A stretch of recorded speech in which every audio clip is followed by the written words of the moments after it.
The dusty streets of Kingfisher, Oklahoma Territory stretched before Violet Bennett like a cage she had been born into. And on this sweltering June morning in 1894, she watched another woman surrender her freedom at the altar through the smudged window of the general store. Violet pressed her fingers against the glass. Observing how the bride's shoulders seemed to collapse inward the moment the preacher pronounced them man and wife, as if an invisible yoke had settled across her neck. The 22-year-old woman had seen this transformation happen to every girl she had grown up with. One by one, their wild spirits tamed into docile compliance, their dreams packed away like winter clothes that would never see daylight again. "You will be next, Violet," her mother said from behind the counter, her voice carrying that particular blend of hope and warning that mothers perfected over generations. "Thomas Rutherford has been asking your father about courting you proper." Violet turned from the window, her dark auburn hair catching the light that streamed through the dusty panes. "Thomas Rutherford can ask the moon for all I care. I have no intention of becoming any man's property." Her mother's face tightened, the wrinkles around her mouth deepening. "That is no way for a decent woman to talk. Marriage is a woman's purpose, her protection. What do you think will happen to you otherwise? I will manage the store, take over when father cannot anymore. I will make my own way."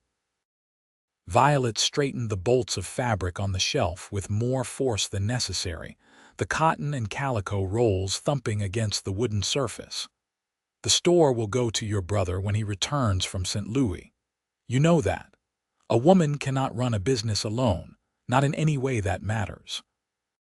Her mother's voice softened slightly. "I know you have ideas, Violet, but this world is not made for women who stand alone. Marriage is not a prison. It is safety, security." Violet bit back the sharp retort that rose in her throat. She had heard these arguments her entire life, had watched her mother repeat them like a prayer, as if saying them enough times would make them true. But Violet had seen the truth behind closed doors, had witnessed how marriage stripped women of their legal rights, their property, their very voices.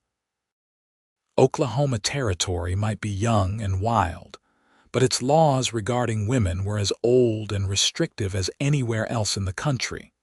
The bell above the door chimed, and 3 cowboys walked in, their spurs jingling against the wooden floorboards.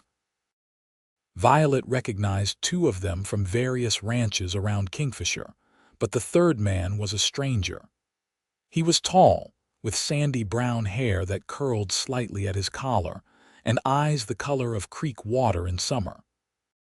He removed his hat as he entered, a gesture of respect that fewer men bothered with lately. "Good morning," he said, his voice carrying a slight drawl that suggested Texas origins. "I am looking for supplies. Canvas, rope, nails, and if you have it, some quality leather for tack repair." Violet's mother immediately brightened, her merchant instincts overriding their interrupted conversation. "We have everything you need, sir. My daughter Violet will help you gather your items." The stranger's eyes met Violet's and he smiled, a genuine expression that reached his eyes and crinkled the corners. "Much obliged, miss. My name is Daniel Jameson. I just bought the old Richardson spread north of town." Violet nodded curtly, moving toward the shelves where they kept the canvas. "The Richardson place has been empty for 2 years. It will need considerable work." "That is what I am counting on," Daniel said, following her. "I prefer to build something from the ground up, make it exactly what I want it to be." There was something in his tone that made Violet glance back at him. Most men who came into the store treated her as little more than a shopkeeper, their eyes sliding past her as if she were part of the fixtures. Daniel Jameson looked at her directly, with interest but also with something else, something that felt almost like respect. "You are from Texas?" she asked, pulling down a roll of heavy canvas. "San Antonio originally, but I have been working ranches across the territory for the past 5 years. Saved enough to buy my own place." He examined the canvas she showed him, running his fingers over the weave. "This is good quality. I will take 30 yards." As Violet measured and cut the canvas, Daniel continued talking, but not in the boastful way most cowboys did.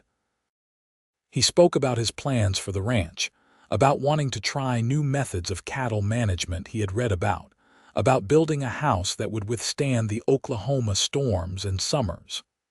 "You read about ranching?" Violet found herself asking, curiosity overcoming her usual reserve with customers. "I read about everything I can get my hands on," Daniel said. "My mother was a school teacher before she married. She made sure I understood that education does not stop when you leave the classroom. She used to say that a closed mind was worse than a closed door, because at least a door can be opened from the outside." Violet felt something shift in her chest, a small movement like a bird testing its wings. She had never heard a man speak about learning that way, as if it were something valuable rather than merely practical. "Your mother sounds like a wise woman," Violet said, moving to gather the rope he had requested. "She was. She died 3 years ago." Daniel's voice held old grief, the kind that had been lived with long enough to become bearable. "But she taught me to think for myself, to question the way things are supposed to be just because they have always been that way." Violet's hand stilled on the coil of rope. "That is a dangerous philosophy in some circles." "Only in circles that benefit from people not thinking," Daniel replied.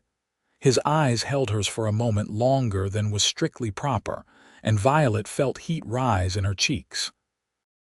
The other 2 cowboys had finished their purchases and were waiting by the door, making impatient noises. Daniel gathered his supplies, paying Violet's mother in crisp bills that suggested he had indeed saved carefully for his ranch. "Thank you for your help, Miss Bennett," he said, settling his hat back on his head. "I expect I will be back soon. A ranch requires a steady supply of everything." After the cowboys left, Violet's mother turned to her with a knowing look. "That Daniel Jameson is a fine-looking man." "Single too, I would wager, based on the way he looked at you." "He looked at me the same way anyone looks at a shopkeeper, Mother. Do not start imagining things." But even as Violet said it, she knew it was not entirely true. There had been something different in Daniel Jameson's gaze, something that had made her feel seen rather than simply observed. The rest of the day passed in the usual rhythm of the store.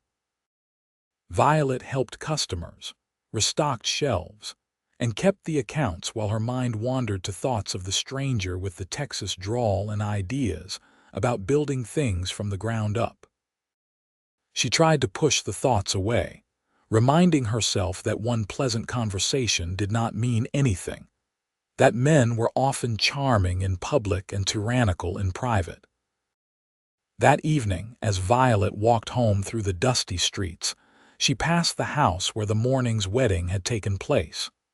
Through the window, she could see the young bride serving supper to her new husband, her movements careful and subdued. The sight reinforced everything Violet believed about marriage, everything she feared. The Bennett home sat at the edge of town, a 2-story structure that her father had built when Kingfisher was little more than a land-run camp. Violet's father, George Bennett, was a practical man who believed in hard work and traditional values. He sat at the dinner table that evening, discussing the day's business while Violet's mother served beef stew and cornbread. "I heard the Richardson place finally sold," George said, sopping up gravy with his bread. "Some young cowboy from Texas bought it, probably run it into the ground within a year. That land needs someone who knows what they are doing." "He seemed quite knowledgeable when he came into the store," Violet said, immediately regretting speaking up when both her parents looked at her with interest. "Oh, he came by." Her mother's voice carried that dangerous edge of hopefulness again. "What did you think of him, George?" "Is he respectable?" "I have not met the man," George said, "but I will reserve judgment until I see what he does with that property. Talk is cheap. It is actions that matter." Violet appreciated her father's practical nature, even when it was directed toward judging others. At least he believed in measuring people by what they did, rather than simply who they were born to be. The following week, Daniel Jameson became a regular visitor to the Bennett General Store. He came for supplies, always polite, always interested in talking with Violet about more than just merchandise. He asked her opinion on everything from the best local sources for lumber to what she thought about the territorial legislature's latest decisions. At first, Violet answered cautiously, expecting him to dismiss or mock her views as most men did. But Daniel listened, really listened, often nodding thoughtfully and asking follow-up questions that showed he valued her perspective. "You have a good head for business," he said one afternoon as she calculated his total. "Have you ever thought about running your own enterprise?" Violet laughed, but there was no humor in it. "Women do not run businesses, Mr. Jameson, not real ones. They can work in their family stores or take in sewing, but that is the extent of what society allows." "Society allows what we let it allow," Daniel said.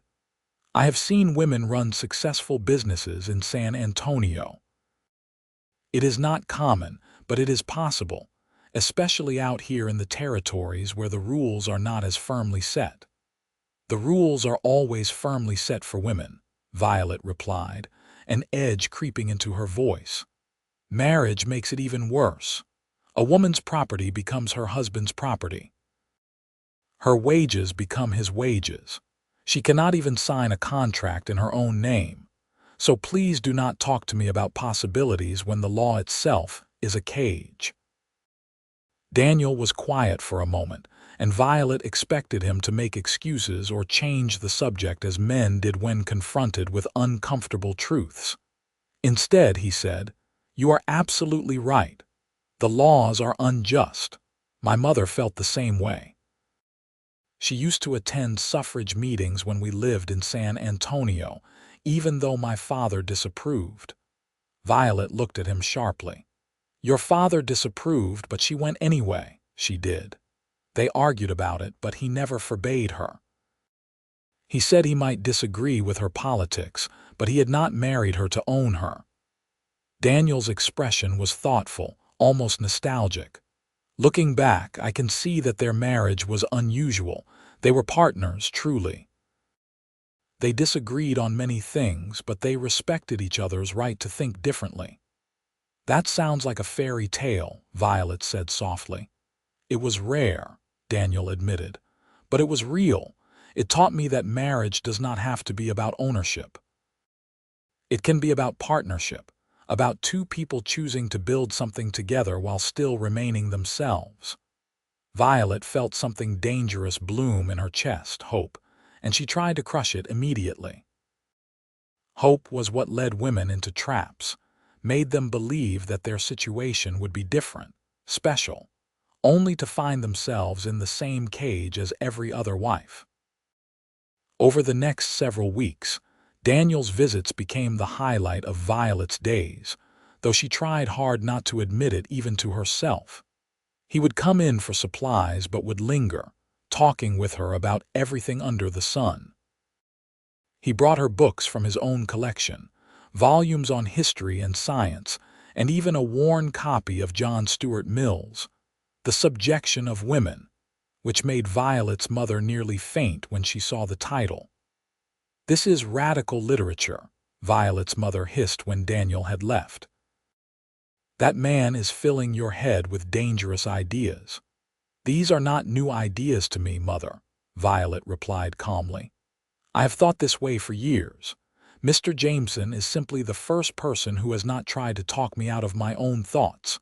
Her mother's face softened with concern.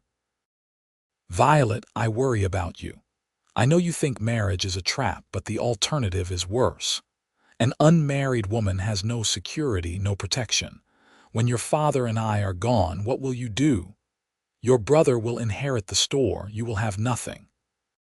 Then I will make my own something, Violet said, but even she could hear the uncertainty in her voice. The truth was that she had no clear idea how to achieve independence in a world structured entirely against it. She just knew she could not bear the thought of losing herself in marriage the way every woman she knew had. One Saturday afternoon in August, when the heat made the air shimmer above the dirt streets, Daniel came into the store with a different energy about him. He seemed nervous, which was unusual for a man normally so self-assured. "Miss Bennett," he said, after purchasing a few items he clearly did not need, "I was wondering if you might like to see the ranch. I have made considerable progress, and I would value your opinion on some decisions I need to make." Violet's mother, who had been pretending not to listen from behind the counter, immediately interjected. It would not be proper for Violet to visit a bachelor's ranch unchaperoned. "Of course," Daniel said quickly. "I should have thought of that. Perhaps you could both come. I would be honored to show you what I have built. I could prepare a meal, nothing fancy, but I promise it will be edible." The invitation surprised both women. Men did not typically invite their potential mothers-in-law along when courting. But then again, Daniel Jameson did not seem to do anything typically. Violet found herself saying yes before she could think better of it. And her mother, caught off guard, agreed as well. They arranged to visit the following Sunday after church services. The week dragged by with agonizing slowness. Violet tried to convince herself that she was only curious about the ranch, about seeing what one person could build through determination and hard work. But she knew she was lying to herself. She wanted to see Daniel's world, to understand him better, to spend time in his company away from the watchful eyes and listening ears of the store. Sunday arrived with perfect weather, the kind of clear blue sky that made Oklahoma Territory feel infinite. Violet and her mother rode in their small wagon, following Daniel's directions north of town. The Richardson property was about 5 miles out, far enough to feel isolated but close enough to make town accessible. When they crested the final hill, Violet caught her breath. The old Richardson place had been little more than a collapsing shack when she had last seen it.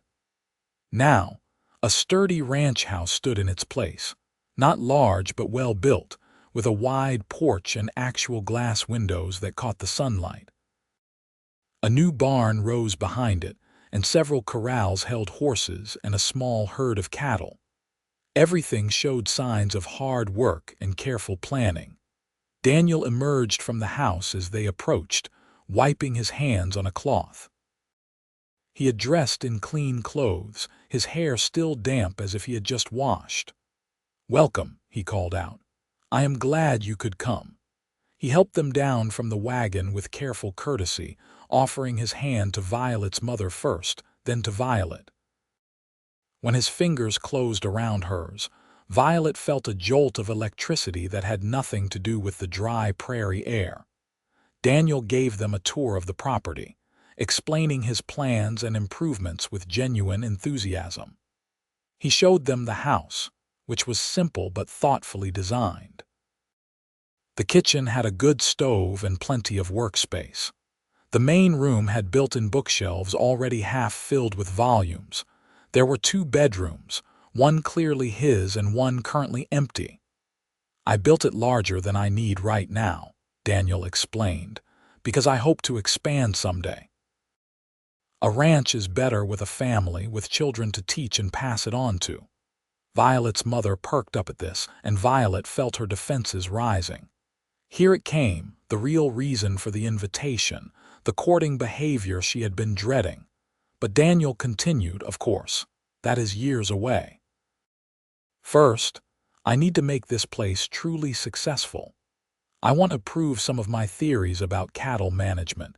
about rotating grazing lands to prevent overuse. I have been reading about agricultural science, about treating ranching as a science rather than just tradition. As they walked the property, Daniel explained his ideas with passion and detail. He showed them the system of water tanks he was building to ensure the cattle always had access to clean water. He pointed out where he planned to plant windbreaks to protect the grazing land from erosion. He talked about keeping careful records of each animal, breeding for hardiness and temperament rather than just size. "Most ranchers think I am crazy," he admitted as they stood looking out over his modest herd. "They say their fathers and grandfathers raised cattle a certain way, so that is how it should be done. But I keep thinking, why should we not try to improve? Why should we not experiment and learn?" "Because people fear change," Violet said. "They fear that if the old ways are questioned, everything they built their lives on might be wrong." Daniel turned to look at her, and there was something in his eyes that made her heart beat faster. "Exactly. But being afraid to change is the same as being afraid to grow. And growth is the whole point of living." They ate lunch on the porch, a simple meal of fried chicken, biscuits, and greens that Daniel had prepared himself. Violet's mother seemed impressed despite herself, noting that a man who could cook was a rarity and a treasure. "My mother insisted I learn," Daniel said. "She said that basic life skills should not be divided by gender. Everyone needs to eat, so everyone should know how to prepare food. Everyone wears clothes, so everyone should know basic mending. She had my sisters learn carpentry and me learn cooking and housekeeping." "You have sisters?" Violet asked. "Two, both younger. They are still in San Antonio with my aunt. I send money when I can, and I hope once the ranch is truly established, I can bring them out here if they want to come. Margaret is 17 now and dreams of being a teacher like our mother was. Sarah is 15 and wants to be a doctor, though everyone tells her it is impossible." "Is it?" Violet asked quietly. "Impossible," Daniel met her eyes. "There are women doctors, not many, but they exist. It is harder for women. Unfairly so, but not impossible. I tell Sarah that impossible just means no one has bothered to do it yet, or that people have not bothered to let them. Either way, the solution is to be stubborn and refuse to accept no." Violet felt tears prick her eyes, unexpected and unwelcome. She turned away, pretending to watch the cattle in the distance. No one had ever spoken to her this way, had ever suggested that her dreams and frustrations were valid, that the barriers she saw were real but not insurmountable. Her mother, sensing the emotion in the air, stood up and announced she needed to use the necessary. It was an obvious excuse to give them privacy, and Violet did not know whether to be grateful or mortified. In the sudden quiet, Daniel said softly, "I have upset you. I apologize." "No," Violet said, struggling to keep her voice steady. "You have done the opposite. You have said things I have needed to hear my entire life, but it frightens me." "Why does it frighten you?" Violet turned to face him, deciding that if she was going to feel this vulnerable, she might as well be honest. "Because you make me hope. And hope is dangerous for women like me.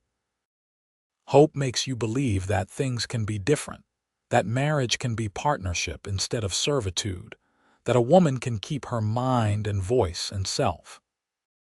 And then reality sets in, and the law is still the law, and society is still society, and you are trapped anyway, but now you are trapped while remembering what you hoped for. That is worse than never hoping at all." Daniel was quiet for a long moment. When he spoke, his voice was careful, measured. "Miss Bennett, Violet, I am not a perfect man. I have flaws and make mistakes. But I can promise you this, I will never want to own you. I will never try to make you less than you are. If I am ever lucky enough to marry, I want a partner, an equal. I want someone who challenges me and grows with me." I want someone who keeps her own self, her own mind, her own dreams." "The law would not see it that way," Violet said bitterly. "The law says a wife's property belongs to her husband. Her wages belong to him.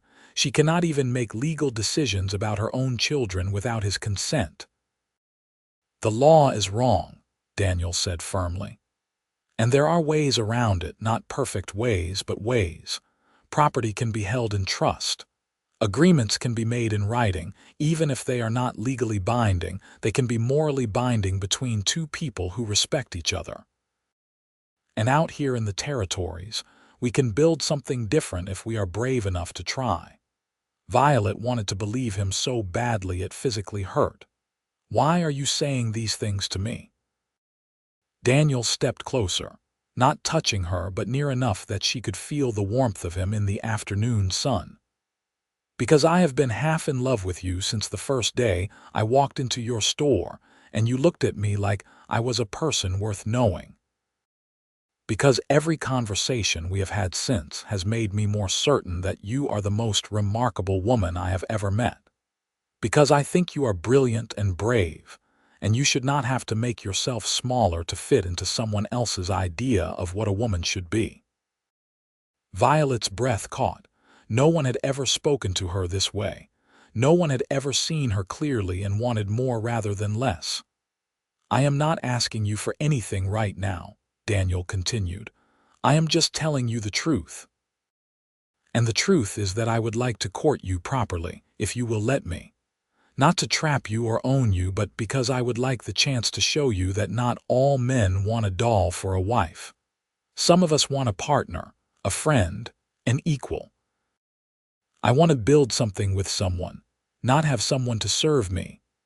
Before Violet could respond, her mother returned from the house, her expression carefully neutral though her eyes were sharp with curiosity. The moment broke and they finished their visit with polite conversation about the ranch's prospects and the upcoming territorial fair. On the ride back to town, Violet's mother said, "That young man is courting you." "I know," Violet replied. "He is not like the others, I can see that. He has strange ideas, modern ideas, but he seems sincere." Her mother paused, then added carefully, "I still believe marriage is the right path for a woman. But if you must marry, it should be to a man who respects you. Daniel Jameson seems to respect you." "Respect is not enough if the law still makes me his property," Violet said. "No law can make your mind his property," her mother said quietly. "And no law can touch what you build together if you both agree on what you are building. Your father and I, we have not always been equal in the eyes of the law, but we have been partners in our life. It is possible, Violet, if both people want it."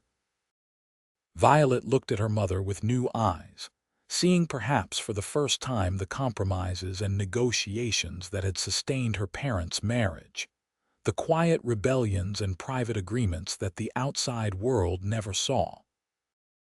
Over the following months, Daniel courted Violet with a patience and creativity that surprised the entire town of Kingfisher. He took her riding, always with proper chaperonage, showing her the wild places in the territory where antelope ran and the grass stretched to the horizon. He brought her to community dances and stood up with her mother so Violet would not lack for respectable company. He invited her father to visit the ranch and asked his advice on business matters, earning George Bennett's grudging respect. But more than any of that, Daniel talked with Violet, truly talked. They discussed everything from politics to philosophy to their dreams for the future. Daniel introduced her to the world of ideas she had only glimpsed through occasional newspapers and the few books that made their way to Kingfisher. He ordered subscriptions to magazines and shared them with her, publications that discussed women's suffrage and labor rights and social reform. One October evening, as they sat on the porch of her parents' house watching the sunset, Daniel said, "I have been thinking about what you said, about marriage and property laws. I have been doing research, writing to lawyers I knew in San Antonio. Violet turned to look at him, her heart beginning to race. Why would you do that? Because if I am going to ask a woman to marry me, I want to make sure I can offer her real partnership, not just words. There are legal instruments we could use. A trust, for instance, that would hold property separately. And I could draw up an agreement, maybe not enforceable in court but binding between us, that specifies how we would handle finances and decisions. I want to build protections for you, Violet, protections from me if it ever came to that. Violet felt tears sting her eyes again. You are serious about this, about making it real. I am serious about you, Daniel said simply. I am serious about building a life that is different from what is expected. And I am serious about proving to you that marriage does not have to mean losing yourself. What if I am too afraid? Violet whispered. What if I cannot take that risk? Daniel reached out and took her hand, the first time he had really touched her beyond helping her from a wagon or offering his arm. His skin was warm and calloused from ranch work, and his grip was gentle but firm. Then I will wait, he said. I will wait until you are ready or until you decide you will never be ready. And if you decide you cannot marry me or anyone, I will still be your friend. I will still value you and respect you. Your choice will not change your worth. That night, lying in bed, Violet thought about everything Daniel had said and done over the past months. She thought about the life he was offering, the partnership, the respect, the freedom within commitment. She thought about the ranch he was building, the ideas he was proving, the world he believed was possible. She thought about her mother's words, about how no law could touch what two people built together if they both agreed on what they were building. She thought about her fears of losing herself, of becoming someone's property, of surrendering the autonomy she had fought so hard to maintain. But she also thought about what she might gain, a true partner, someone to build dreams with, someone who would celebrate her strength rather than try to diminish it. She thought about the difference between being owned and being loved, between surrendering freedom and choosing to share a life. The next morning, Violet woke with a clarity she had never felt before. She knew what she wanted, and for the first time in her life, she believed it might actually be possible. She waited until Daniel came into the store that afternoon, as he did most days now. Her mother was in the back checking inventory, giving them a few moments of relative privacy. I have been thinking, Violet said without preamble, about what you said, about partnership and building something different. Daniel set down the supplies he had been examining, giving her his full attention. And what have you concluded? I have concluded that I am tired of being afraid, Violet said. I am tired of letting fear of what marriage usually is prevent me from seeing what it could be. I am tired of being so determined to stay free that I never let myself fly. Daniel's expression shifted, hope and joy and nervousness all mixing together. Violet, what are you saying? I am saying that if you still want to court me with the intention of marriage, I am willing to try. I am willing to believe that we could build something different together. But I need you to understand, I will not give up who I am. I will not become docile or obedient or silent. I will not pretend to be less than I am to make anyone comfortable. I do not want you to be any of those things, Daniel said, moving closer. I want you to be exactly who you are always. I want to help you become even more of who you are, and I want you to do the same for me. I want us to give each other wings and fly beside each other.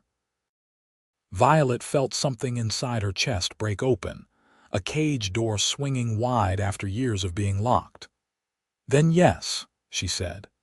Yes, I will marry you, Daniel Jameson. I will take this terrifying risk because I think what we could build together is worth it. Daniel's face transformed with joy, and he reached for both her hands, holding them like they were precious. I will spend every day proving that you made the right choice. I will spend every day showing you that freedom and love are not opposites. They are partners themselves. Violet's mother emerged from the back room at that moment, took one look at their joined hands and bright faces, and said, "Well, it is about time. I will go tell your father. He will want to start planning." After her mother left, Daniel said, "I want to do this properly. Let me speak to your father today, and then we can plan a wedding that is ours, that reflects what we believe about partnership and equality."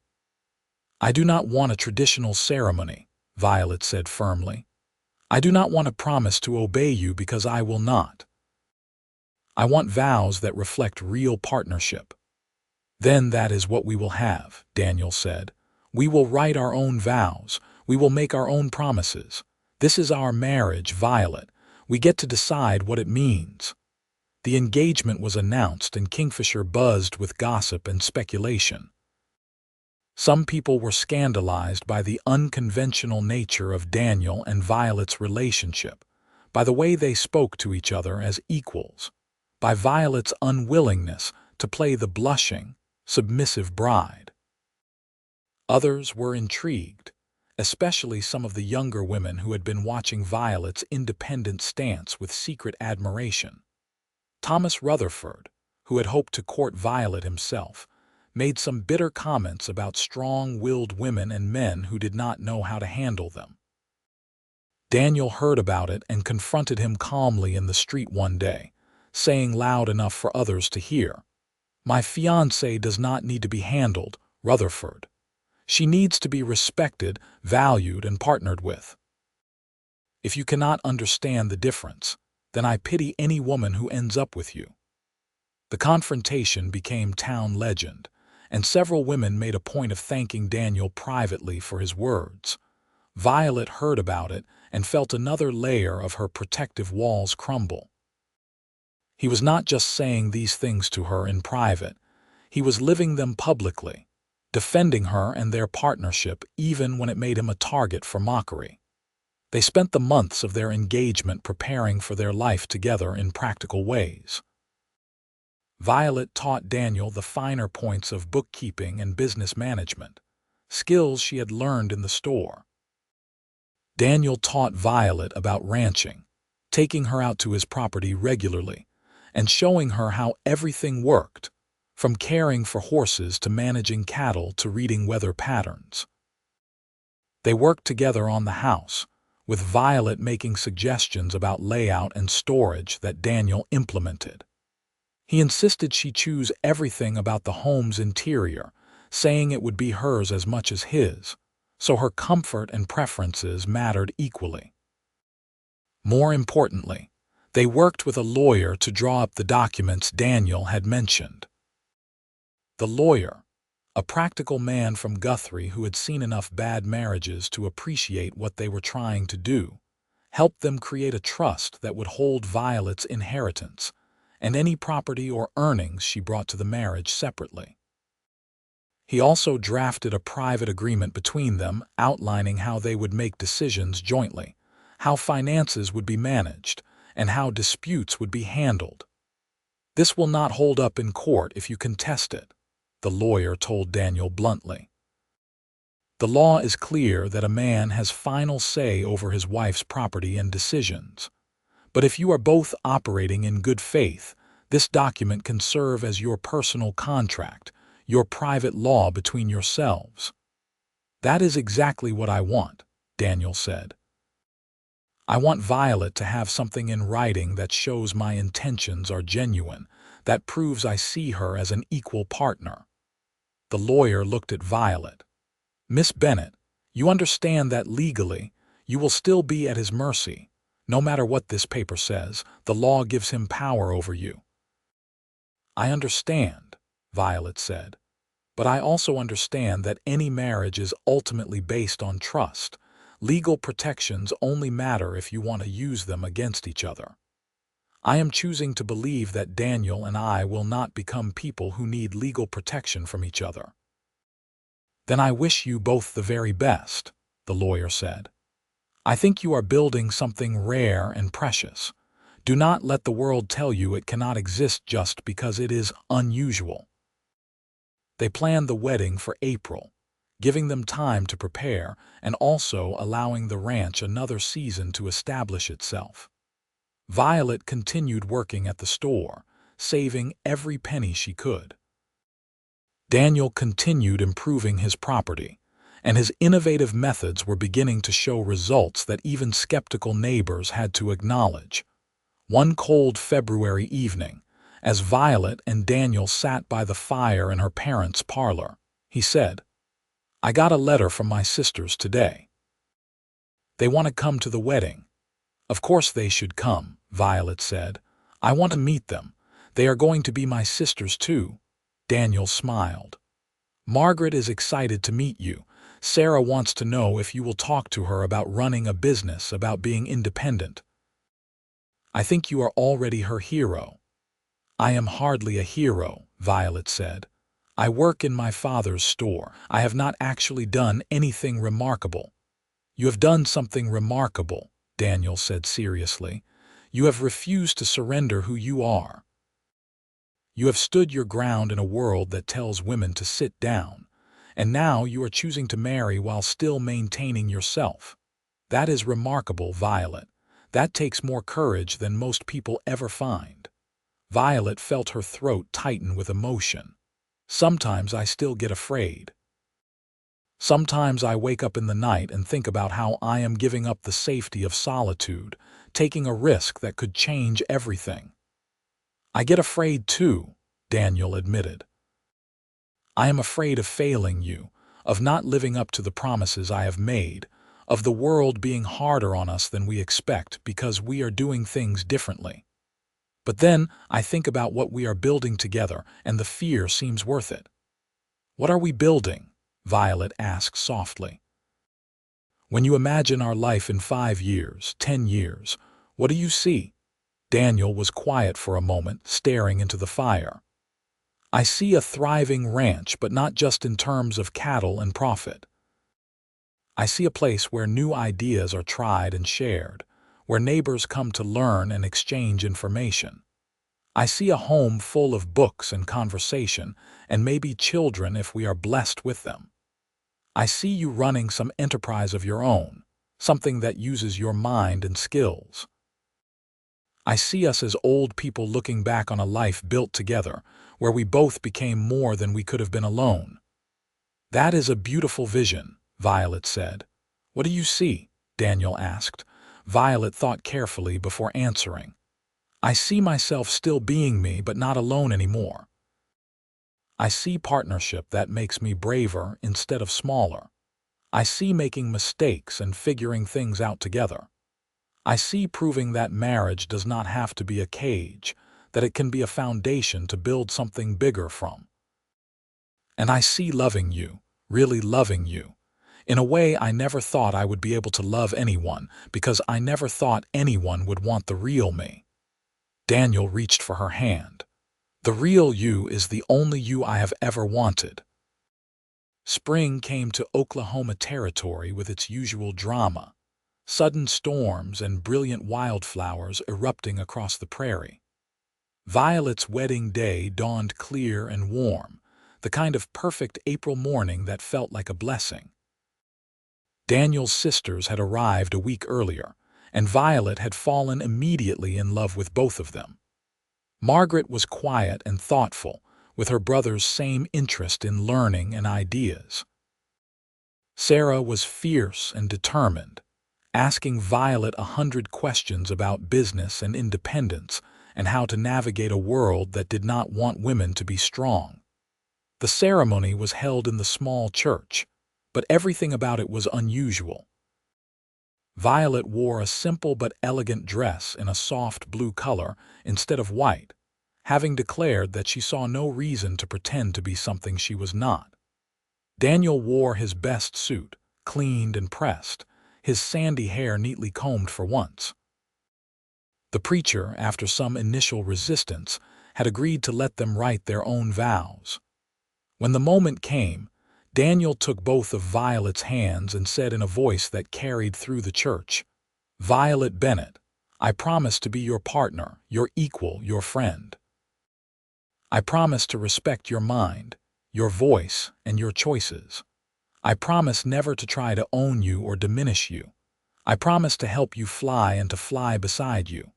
I promise to build with you, to grow with you, to face the world with you as long as we both shall live." Violet felt tears on her cheeks as she replied, "Daniel Jameson, I promise to be your partner, your equal, your friend. I promise to respect your dreams and support your growth. I promise never to lose myself in you but to bring my whole self to our marriage. I promise to be brave with you, to build with you, to fly with you and beside you for as long as we both shall live." There was a moment of stunned silence in the church, some people clearly shocked by vows that contained no mention of obedience or submission. Then Daniel's sisters began clapping, and Violet's mother joined in, and soon the whole church was applauding, even those who did not fully understand what they had just witnessed. The preacher, looking slightly overwhelmed, pronounced them married, and Daniel kissed Violet softly, a promise and a beginning all at once. The celebration afterward was held at the ranch, with neighbors and friends coming out to see what Daniel had built. Long tables of food were set up outside, and someone brought a fiddle for dancing. As the sun began to set, painting the Oklahoma sky in shades of gold and crimson, Daniel and Violet stood together on their porch, watching their wedding party unfold on their land. "How do you feel?" Daniel asked quietly. "Free," Violet said, surprising herself with the answer. "I feel free. I thought marriage would be a cage, but this feels like opening a door to a bigger sky." "Good," Daniel said, wrapping his arm around her waist, "because we are just beginning. Everything we build from here, we build together." That night, in the house Daniel had built with his own hands, they began their life as partners in full. It was tender and awkward and beautiful, two people learning each other with care and respect, building intimacy on a foundation of genuine friendship and equality. The first year of marriage was not easy, but it was good. They learned how to work together, how to disagree without losing respect for each other, how to balance their individual needs with their partnership. There were moments when Violet felt the old fear rising, when she worried she was losing herself or becoming too dependent. At those moments, Daniel would encourage her to take space, to pursue her own interests, to remember that partnership did not mean merging into one person. Violet started a small business selling specialized goods through mail order, using the connections she had built through the store and her own eye for what people needed. Daniel supported her completely, helping her set up an office in their house and managing ranch work, so she had time for her enterprise. For his part, Daniel continued his agricultural experiments, keeping meticulous records and writing articles for farming publications about his methods. His success began to attract attention, and other ranchers started visiting to learn from him, though some still grumbled about his unconventional ways. In their second year of marriage, Violet realized she was pregnant. She felt a complex mix of emotions, joy and fear tangled together. Motherhood was another transition that could trap women, another way society expected women to disappear into a role. Daniel found her crying on the porch one evening and sat down beside her. "Talk to me," he said gently. "I am afraid," Violet admitted. "I am afraid of becoming just a mother, of losing the other parts of myself. I am afraid you will expect me to give up my business, to focus only on the baby." "Why would I expect that?" Daniel asked, genuinely confused. "My mother ran her classroom until a week before I was born and went back to teaching when I was 3 months old. Children need mothers, but mothers are still people with their own dreams and work. We will figure it out together, Violet. You will be a mother, yes, but you will still be you. I promised to help make sure of that. Their son was born in January 1897, a healthy boy they named Samuel after Daniel's father. The birth was hard, attended by a capable midwife and Violet's mother, and for a terrifying few hours, Daniel thought he might lose his wife. But Violet was strong, stronger than anyone knew, and she came through it. Motherhood changed Violet, but it did not diminish her. With Daniel's help and support, she learned to balance caring for Samuel with running her business. Daniel took on more childcare than most men would dream of, feeding the baby bottles of expressed milk, changing diapers, rocking him to sleep, while Violet worked on her orders and correspondence. Their unconventional arrangement scandalized some neighbors, but inspired others. A few young women came to Violet asking how she managed it all, how she maintained herself while also being a wife and mother. Violet was honest with them about the challenges, but also about the importance of finding a partner who truly supported equality. "It is not perfect," she told one young woman who was terrified of marriage. "Daniel and I still struggle with balancing everything. We still have disagreements, but we face them as partners, as equals. He has never once told me my work is less important than his. He has never expected me to sacrifice my dreams for his comfort. That makes all the difference."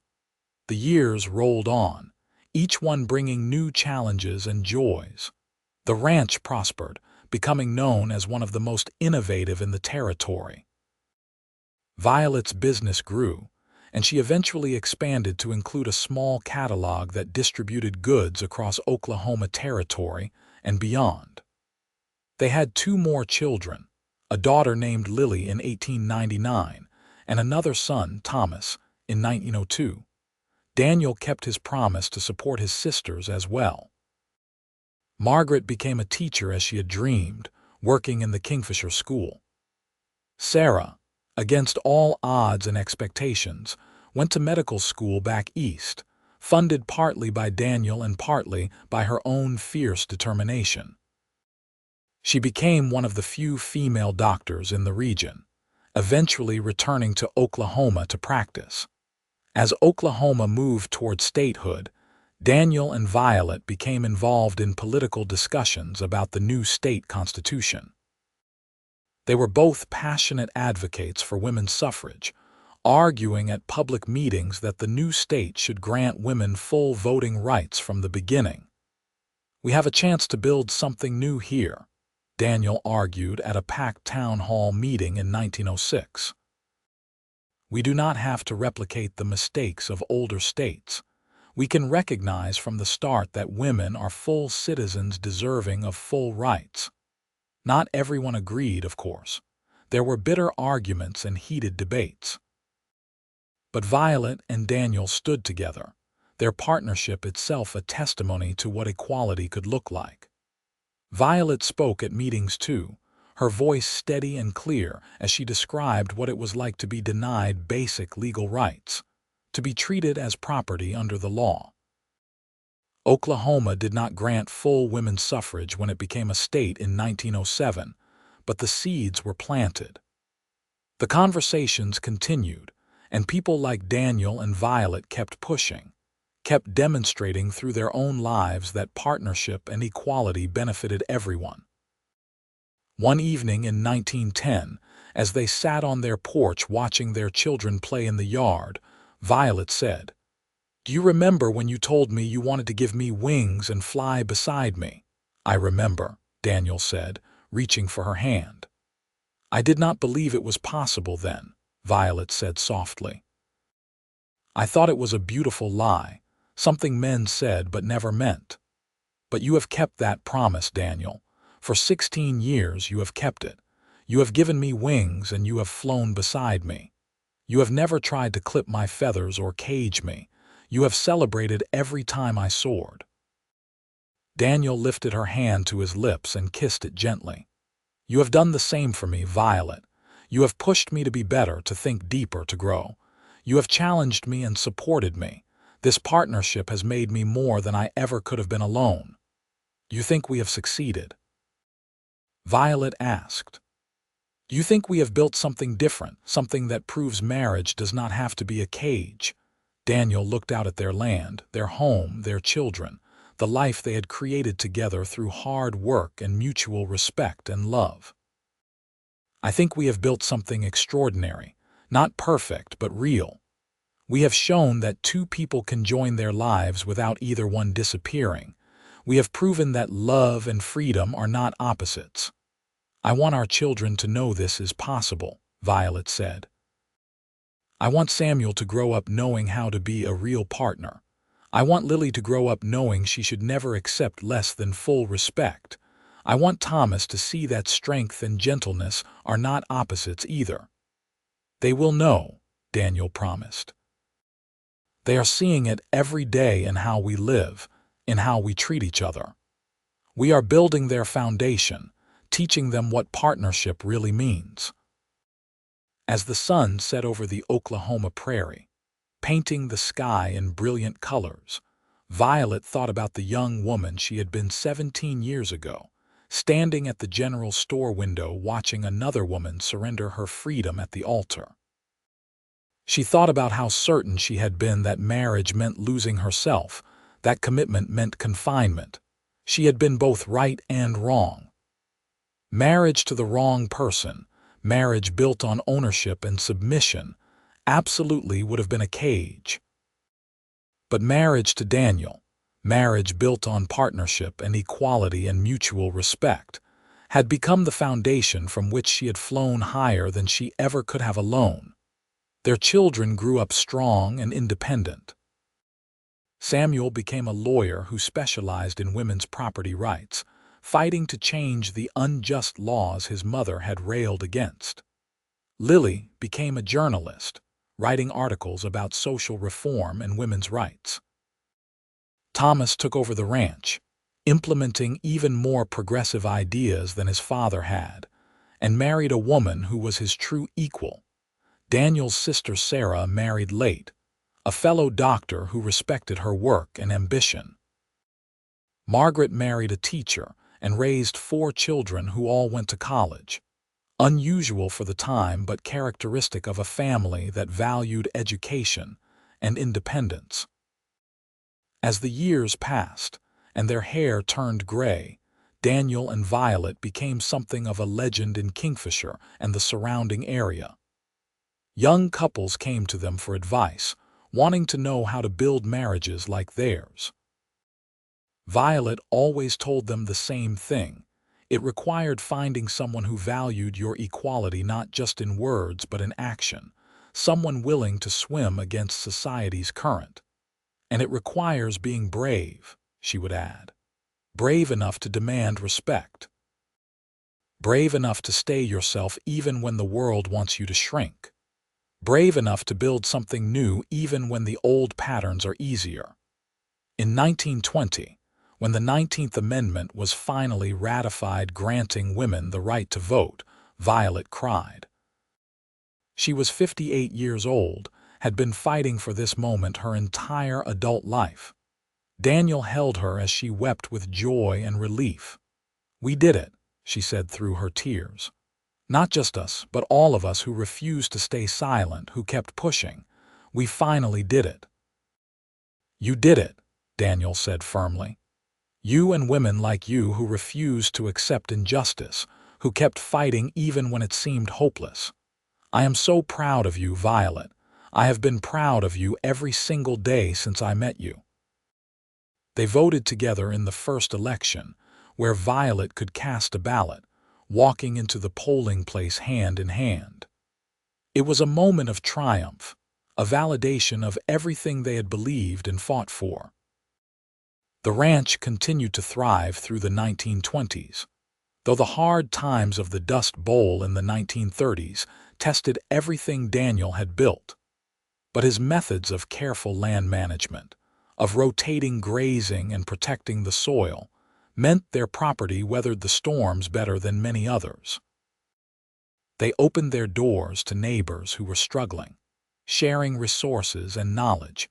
Violet's business evolved over the years, eventually transforming into a cooperative that helped rural women market their goods more widely. She trained younger women in business practices, in how to negotiate and advocate for themselves. She became a mentor and role model to an entire generation. In 1942, Daniel fell ill with pneumonia. He was 70 years old, had lived a full and vigorous life, but the illness hit him hard. For 2 weeks, he battled the infection while Violet sat by his bedside, holding his hand and talking to him about their life together. "I have no regrets," Daniel told her during a moment of clarity. "Everything we built, everything we did, it was all worth it. You were worth it, Violet. Loving you, partnering with you, it has been the greatest honor of my life." "You gave me wings," Violet said, tears streaming down her face. "You kept your promise. Every single day you kept your promise." "We flew together," Daniel whispered. "That was the secret. We flew together." He died that night, peacefully, with Violet's hand in his. The funeral was attended by hundreds of people whose lives they had touched over the decades. Person after person stood up to talk about what Daniel and Violet's partnership had meant to them, how it had changed their understanding of what marriage could be, how it had inspired them to demand more from their own relationships. Violet lived another 12 years without Daniel, and while she missed him terribly, she did not diminish. She continued her work, continued mentoring young women, continued fighting for equality and justice. She became a grandmother and great-grandmother, watching her family tree expand with people who carried forward the values she and Daniel had modeled. On her 80th birthday in 1952, surrounded by 3 generations of family, Violet reflected on her life. She thought about the terrified young woman she had been, so certain that marriage meant losing freedom. She thought about the progressive cowboy who had shown her a different way, who had given her wings and flown beside her. "Tell us the story again, Grandma," her great-granddaughter Emma asked. She was 6 years old, bright-eyed and curious. "Tell us about when you married Grandpa." Violet smiled and gathered the child onto her lap. "I thought marriage meant losing freedom," she began, the familiar story flowing easily. "I thought it meant becoming someone's property, giving up who I was. But your great-grandfather taught me something different. He showed me that the right partner does not clip your wings. The right partner helps you fly and flies beside you." "Did you fly together?" Emma asked. "We did," Violet said softly. "We flew together for 48 beautiful years. We built something extraordinary, not because it was perfect, but because it was based on respect and equality and love. Real love, the kind that wants the other person to be fully themselves." She looked around at her family, at the strong women and respectful men, at the partnerships that echoed what she and Daniel had built.